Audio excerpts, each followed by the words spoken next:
Sun dipped low over Puget Sound, painting the sky in soft hues of orange and pink. Harold Dahl squinted against the evening light as he steered his boat through the calm waters. His dog, a loyal retriever, lay curled at his feet. The air smelled of salt and cedar, and for a moment it felt as though the world had slowed to a peaceful crawl. But that peace shattered in an instant. Above him, the sky erupted in motion.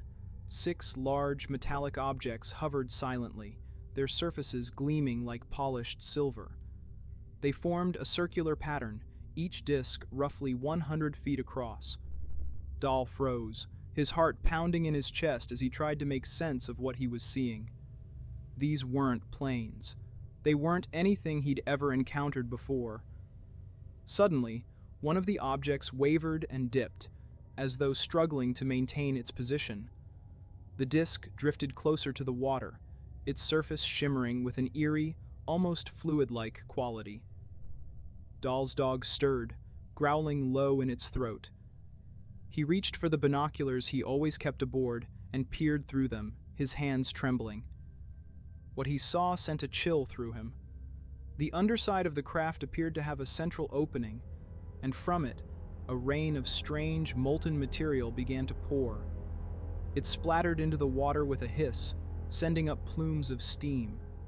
Some of the debris struck the deck of Dahl's boat, sizzling as it cooled.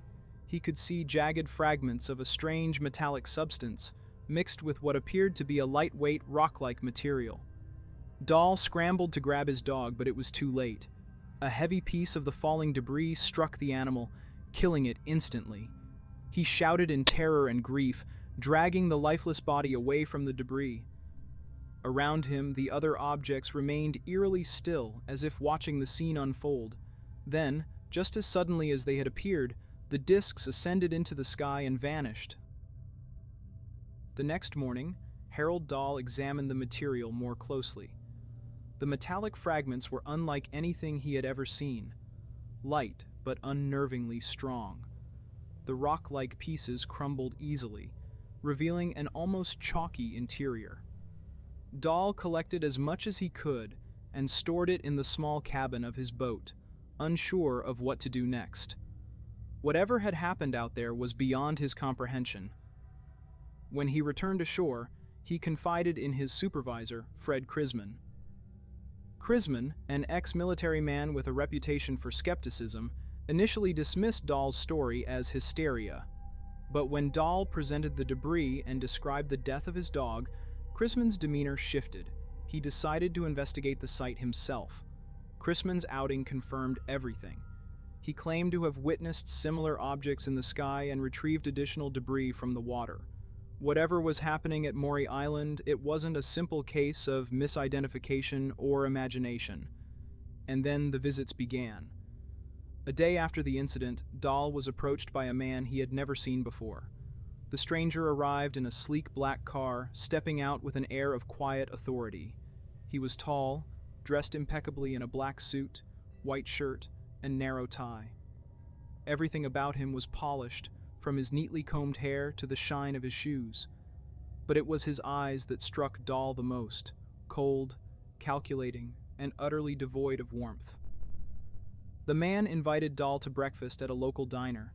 Over coffee and toast, the stranger spoke in a calm, measured tone, recounting details of the previous day's events with unsettling precision. Dahl hadn't told anyone beyond Crisman, and yet this man seemed to know everything. The objects, the debris, even the death of his dog. "What you saw yesterday," the man said, leaning closer, "should remain your business and yours alone. If you value your family, you will forget it ever happened." Dahl stared, his stomach twisting into knots. The man's voice was soft, almost kind, but the threat was unmistakable. Dahl nodded mutely, unsure of what else he could do. The stranger paid for their meal and left without another word, leaving Dahl alone at the table, gripping his coffee cup with white-knuckled hands.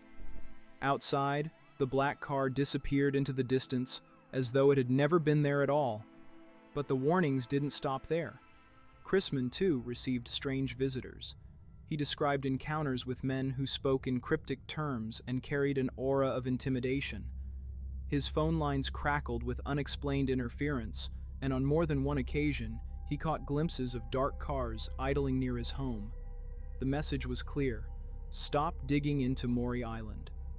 Despite the mounting pressure, the men decided to share their story with the press. A meeting was arranged with two Air Force intelligence officers, Captain William Davidson and First Lieutenant Frank Brown. The officers flew in from California, eager to examine the debris and investigate the claims. After speaking with Dahl and Crisman, the officers collected samples of the material and boarded their B-25 bomber for the return trip. But the plane never made it back to base. Shortly after takeoff, it crashed under mysterious circumstances, killing both men and destroying much of the evidence they had collected. The official report cited engine failure, but whispers of sabotage spread quickly. For Dahl and Crisman, the crash was the final straw. Terrified and unsure of whom to trust, Dahl publicly recanted his story, claiming it had all been a hoax. Crisman, however, remained convinced that they had stumbled upon something extraordinary and dangerous. Years passed, but the memory of Maury Island lingered. UFO researchers debated the incident, with some dismissing it as fabrication and others pointing to the chilling consistency of the reports. The appearance of the enigmatic man in black added an air of mystery that was impossible to ignore. Was he a government agent, an alien entity, or something else entirely? Even now, the Maury Island Incident remains a cornerstone of UFO folklore, a tantalizing puzzle that raises more questions than it answers. For Harold Dahl, it was a brush with the unknown that forever changed his life, a reminder that some mysteries are best left unexplored.